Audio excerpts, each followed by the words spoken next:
Hello friends, आज की इस वीडियो में हम बात करने वाले हैं दिल्ली सल्तनत के बारे में।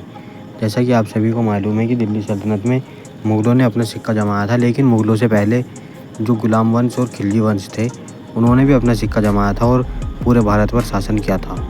आइए दोस्तों, इसी के बारे में हम जानने वाले हैं। बने रहिए हमारे साथ वीडियो में एंड तक। तो बात करें दिल्ली सल्तनत की, तो ये 1206 ईस्वी से लेकर 1526 ईस्वी तक ये रही थी, यानी कि लोधी वंश तक, यानी बहलोल लोधी जो था उसके कब्जे में रही थी। लेकिन उसके बाद मुग़लों ने यहाँ पर आके साम्राज्य को जमा लिया था और अपना कब्जा कर लिया था और यहाँ पर कई साल तक राज किया। ये कहा जाता है कि भारत देश मुग़लों का गुलाम रहा, लेकिन उससे पहले खिलजी वंश, तुगलक वंश और सैयद वंश जैसे कई वंश आए थे और बाद में लोधी वंश और उसके बाद मुग़ल आए थे। तो दोस्तों, बात करें मुग़ल वंश की, तो मुग़ल वंश तो 1526 ईस्वी के बाद ही आया था, जिसमें बहलोल लोधी को बाबर ने हरा दिया था। लेकिन बात करें वंश की, तो पहला वंश गुलाम वंश था, जो कुतुबुद्दीन ऐबक ने उसकी स्थापना की थी। 1206 ईस्वी से 1290 ईस्वी तक रहा था। दोस्तों, बात करें खिलजी वंश की, तो जलालुद्दीन खिलजी इसके संस्थापक थे। ये 1290 ईस्वी से लेकर 1390 ईस्वी तक रहे थे। सैयद वंश की बात करें तो खिजर खां इनके संस्थापक थे। ये सन 1414 ईस्वी से 51 तक रहे थे। बात करें पाँचवें लोधी वंश की, तो लोधी वंश में बहलोल लोधी संस्थापक थे। 1451 से लेकर 1526 ईस्वी तक लोधी वंश का कब्जा दिल्ली पर रहा था।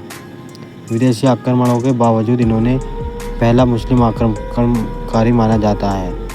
मोहम्मद बिन कासिम 712 AD में आए थे। राजा दाहिर की हत्या करके ये अरब से आए थे। पूरे सिंध के भाग पर बस गए थे जाकर।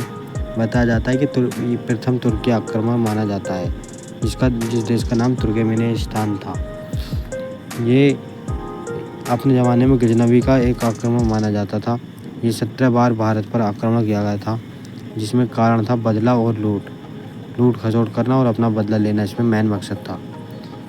इसी प्रकार बताते चले महमूद गजनवी का सोमनाथ पर आक्रमण हुआ और उसके बाद 16वीं बार 1000 ईस्वी में आक्रमण हुआ। महमूद गजनवी के बारे में ये बताया जाता है कि फिरदौसी शाहनामा के नाम से जाने जाते थे। तो इस प्रकार दोस्तों, ये 5 वंश, लोधी वंश तक, ये 5 वंशों का कब्जा दिल्ली पर रहा और उसके बाद मुग़लों ने अपना कब्जा जमा लिया था।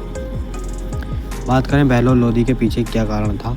बहलोल लोधी के पीछे था भारत के राजपूत समाज के लोग, यानी राजपूत राजा जो थे वो उनके पीछे पड़े हुए थे बहलोल लोधी के।